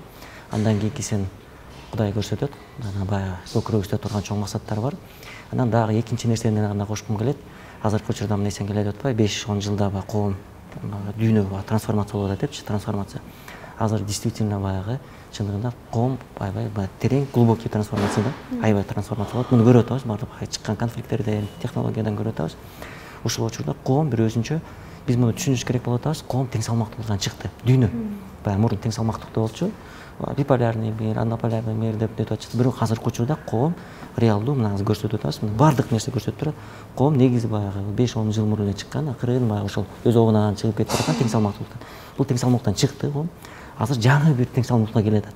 Экономикалык кайра тең салмактуулук болуш керек, геополитикалык тең салмактуулук болуш керек, технологиялык тең салмактуулук болуш керек. Себеби технологияда жарышка түштү, экономикада жарышка түштү, кимдин канчалык деңгээлде долясы болот, канчалык ролу болот, нишасы болот дегендей. Анан геополитикалык веске дагы ошондой нерсе түштү. Дүйнө ушунчалык чоң трансформацияга кетип баратат. Муну эмнеге айтып атабыз? Ушул трансформацияда биз баягы коркунучтуу бир тенденцияга кирип баратабыз. Кантип Кыргызстанды сактап калабыз деген маселе турат. Кантип өз ичибизден чабышып кетпей, же болбосо башкалардын сырттагы провокацияларга алдырып, өзүбүздү туура эмес кылып албасак деген ошол нерсе бар. Калган нерсе Кыргызстан колунан келет. Эгер ушул нерседен биз грамотно чыгып кете алсак, анда Кыргызстан сакталып калат. Анан ушуга байланыштуу биздин өзүбүздүн бир чоң көкүрөктө жүргөн бир чоң максаттарыбыз бар, бул колубуздан келет деген үмүттөбүз. Биз мисалы айтпадык, 100 миңдей балага жана soft skills боюнча ошондой бир билим жеткирүүгө аракет кылдык, анан ошолор өзгөргөнүн көрдүк. Ошол өзгөрүп атканын көрдүк. бул soft skills эмес экен. Жаштарга бере турган сен айтып атпайсызбы, деградация болуп атабы, тигиндей болуп атабы деп. Мен деградация болуп атат деп айткым келбейт, анткени мүмкүн кээ бир ошону катуу кабыл алып калышы мүмкүн да, баягы өзүнүн акылдуу сезип башка деградация дейби дегенчи айткым келбейт. Бирок баягы маалымат жетишпестиги бар. Маалымат жетишпестиги бар. Ошо маалымат жетишпестигинен башка турган чечим кабыл алышы мүмкүн. Ошондуктан жакынкы арада билим берүү менен катар биз бир Кыргызстанда бир мындай акыл эстеп төңкөрүү жасай турган бир өзүнчө бир билимдер жайылтсакпы дегенбиз. Кандай мисалы үчүн билимдер? Биринчиси бул мамлекеттүүлүк маданият. Мамлекеттүүлүк маданияты деген мисалы үчүн эгерде Франция канча жылдан бери Франция болуп сакталып келатса, эгер Турция канча жылдан бери талкаланып бирок мамлекет сакталып кетсе, Иран, Россия, Америка, Великобритания кандай сакталып келе турган болсо, демек ошол жарандарда мамлекеттүүлүк деген маданият бар. Алар ошо мамлекеттик маданияты бар. Ушул маданият сиңдиргибиз келет баягы. Ошону жеткизип жаштар менен өзүбүздүн баягы кишилерге, улууларга айта албайбыз, бирок өзүбүздүн кишилерге жеткирсек деген. Ошондой бар. Экинчиси экономикалык маданият. Себеби Кыргызстанда айтып атпайсызбы, дүйнө эле монтип баягы ыркырашып бири менен урушуп атпайбы? Кыргызстан ичинде эле идеологиялык деле ыркырашуу башталды. Экономикалык маданияттын арасынан деле ал башталып атат. Себеби бар. Бул ошол мисалы үчүн кээ бир адамдар айтат, булар эми баягы саясий темалар бут нерсе.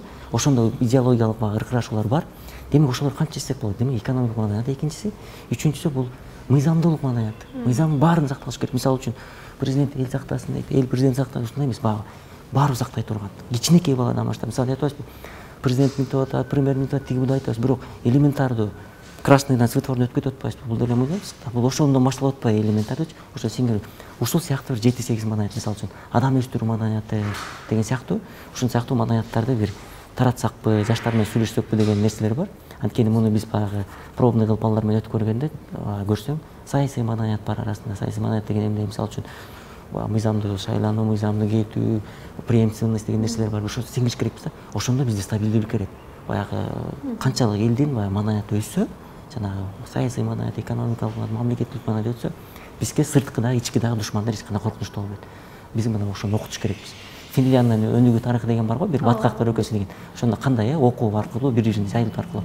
Мисалы үчүн динди деле таратып атпайбы, дават аркылуу, мисалы үчүн. Мисалы үчүн ошондой маданиятты деле ушундай передачалар аркылуу же болбосо элдер менен жолугуш аркылуу деле мен ойлойм таратса болот. Ал үчүн өтө эле саясатка барып кереги жок. Мен саясатка барып анан кийин баарын бекитип бир жыл колума карма алып анан элдин баарын өзгөртүп, андай эмес мындай. Эл менен иштешип тараткан. Ошол жактан да салымыбыз согушкубуз келет да коомдук иштерибизде.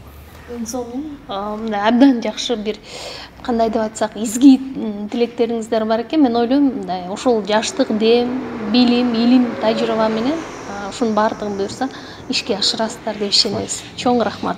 Рахмат.